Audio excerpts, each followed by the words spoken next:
A very good morning to all my subscribers, my viewers, the OBN family. Thank you for joining me this morning. Now, let me quickly start by saying that Peter Obi has come out to clear the grounds on the issue of him and El-Rufai's merger in 2027. And in fact, in that video, he had to take a jab at the present government and said all those things are frivolities. They are not things we should be paying attention to. The major thing is how to actually remove people from poverty. And he has been consistent in saying this anytime he goes. Although, as the information came out, I knew that there are a lot of naysayers and all that are trying to just sell a narrative that will confuse everybody. But I feel that we obedience should start paying attention to the major things that matter, like how this government is trying to mess around with people, the electricity increase in the tariff and all that, and then the difficulties that Nigerians are facing. They are always trying to sway away our attention from the issues, the main things, and then we should not allow them. We should pay attention to things that really matter and leave all those frivolities. 2027 will take care of itself, and I believe that Peter Obi is a smart person. Definitely, he's not going to take decisions that will actually hamper the good of the people that are following him and all that. And then he has made it very clear as he keeps doing his philanthropic work, reaching out to the people, making sure that they know that he actually really care about them, and he is actually trying to make governance much more easier, trying to lift people out of poverty, doing his 2 cents to make sure that people actually recognize that there is somebody that really care about them and is trying to make their life better. I'm going to be showing you that video, but before I do that, the situation of this country have become so intense that people now even steal to the extent of stealing goats. Yesterday in the northern states, there was a trailer load of goats that was actually blocked, and then northerners climbed into the truck and made away with all the goats. It's really bad. And then there was a continuous tussle for how to survive, continuous tussle for food, continuous tussle. It has gotten so bad that people now literally steal without even fear. It has gotten so bad that people now go out to carry out certain things without any form of tension, because they just want to survive. So they don't care about the repercussion, they don't care about the after effect of what they have done, they don't care if they are going to be caught. They just go out there to go and look for survivor, and any which way, whether by crook or by hook, they just want to survive. So I'm going to be showing you that video, and when I come back, we'll be talking more about it. Quickly watch it and then we'll continue. Now you can see how they actually blocked the truck that was carrying goats. And look at how people are doing away with the goats, running, stealing the goats and all that. This is how terrible the situation has become. This is how desperate Nigerians are now because of the hunger.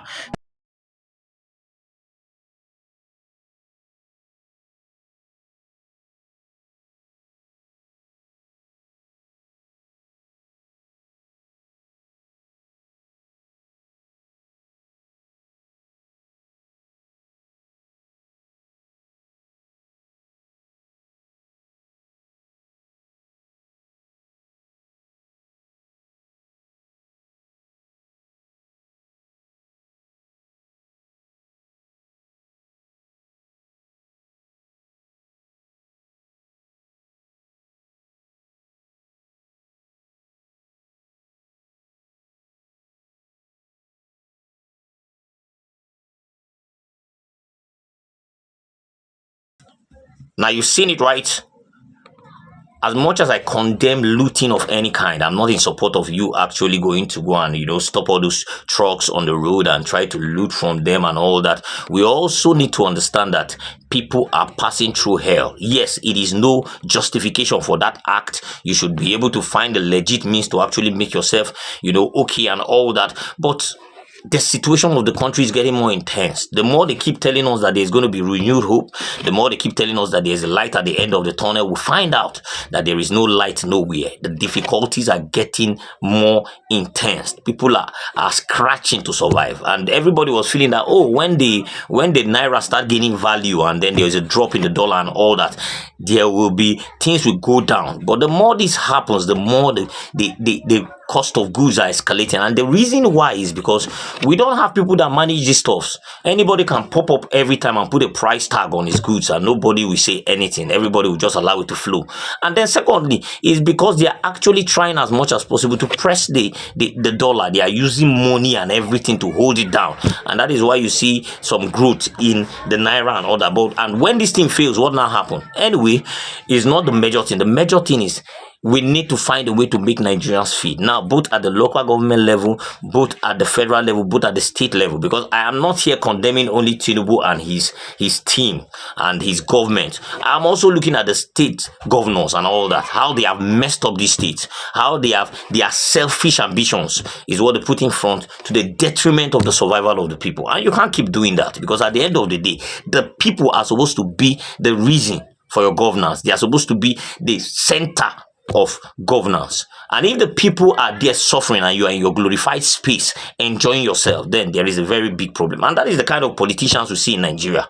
You know, people that don't care about what the people are feeling. They don't care. So at the end of the day, once their families, their friends, their relations are okay, anybody can go to hell. We can steal as much as we want to steal, and nobody will ask any question and all that. And that is why you see this thing consistently happening. They are looking for a way to divert people's attention from the real deal. They come up with frivolities and put it online, and then let everybody pay attention to this thing. Why the real deal? They are looting, they are doing a lot of stuff on the ground, and they are swaying the attention of Nigerians out of the real matters. And that is why I'm saying we don't need to be paying attention to these things. Let us pay attention to the main thing. Let us hold this government responsible. Let us hold them to account. Let us say, listen, we are watching you. Let us call out their errors. It doesn't matter whose ox is God's. It's our job to do that. Let me quickly show you what Peter Obi said, and when I come back, we can wrap this up.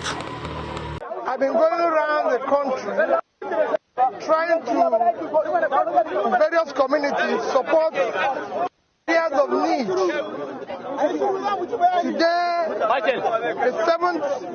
Today, the 7th of April, I'm here in Gombe, and I came to this market, Pantami market, to be able to help them in area of water supply. That's the borehole I just commissioned. In area of water, because you could see their business here. You could see all the ramps and everything here.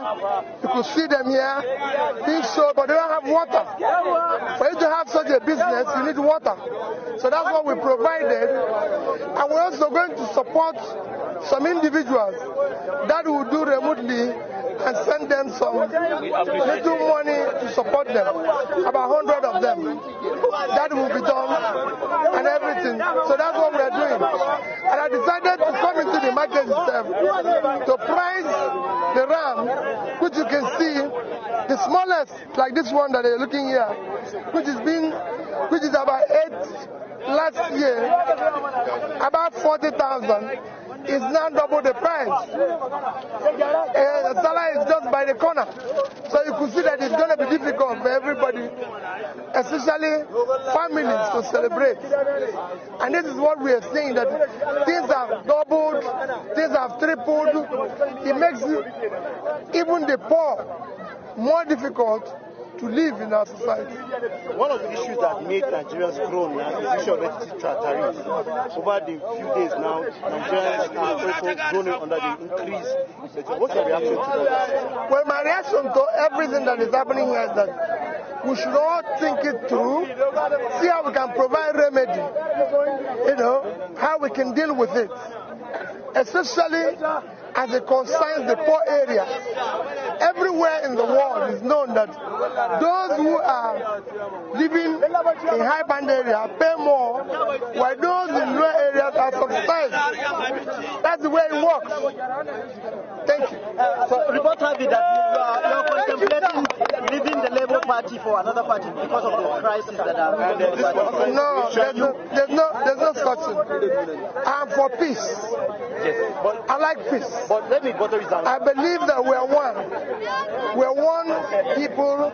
Our concentration should be on peace. Okay, and I believe we will resolve all situations. There are recent online reports suggesting you appearing with the former Kaduna State governor. Is there any reaction to it? Well, I'm more interested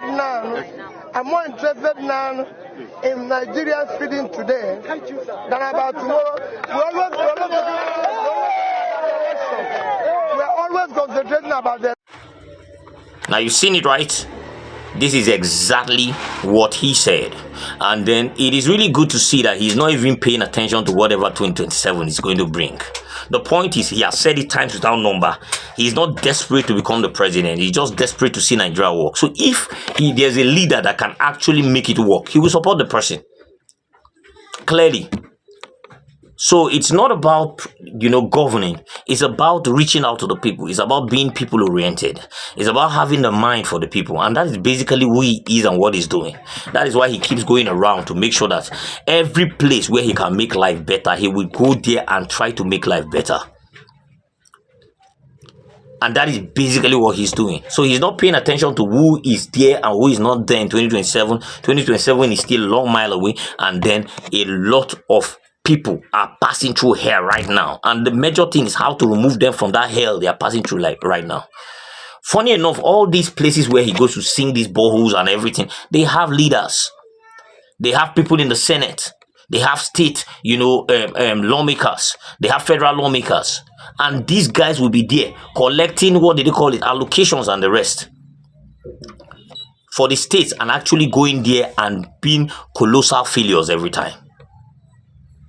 You see this happening time after time and time again. And every year, after 4 years, they come back with a little bag of rice and then a little money and deceive the people. And the people re-elect them to those positions. And then they go back there and still sit down docile, steal the money, and then come back after 4 years to beg the people again. I think it's time for people to be able to stand up and say, no, if we cannot actually see what you have done for us, then you should not be in that office. And you look for a way to chase them out. You look for a way to chase them out. So it is important that we start paying attention to the kind of leaders we put in power, because these people have the opportunity to actually change the life of these people with the huge allocations they collect from the house on the name of projects. And most of them will just go and deceive the contractors and all that. They will share the money, and then they will do a miserable stuff and write their name on top, and they will say, we have done a constituency project. And they will invite people and they will cut ribbon. And the villagers, because of their naivety, will celebrate. They don't know how much these people collect. So it's time to sensitize these people that you have to hold the people you put in power responsible. Because they are supposed to better the life of you people. They are getting allocations that they're supposed to use and do projects in those local governments, those localities. And these people are not doing it. They are eating the money. And that is very bad. So I appreciate the works of Peter Obi. I love the way he answered that question, telling people that this is not what he's paying attention to. The major attention should be drawn to the basic things right now that people need.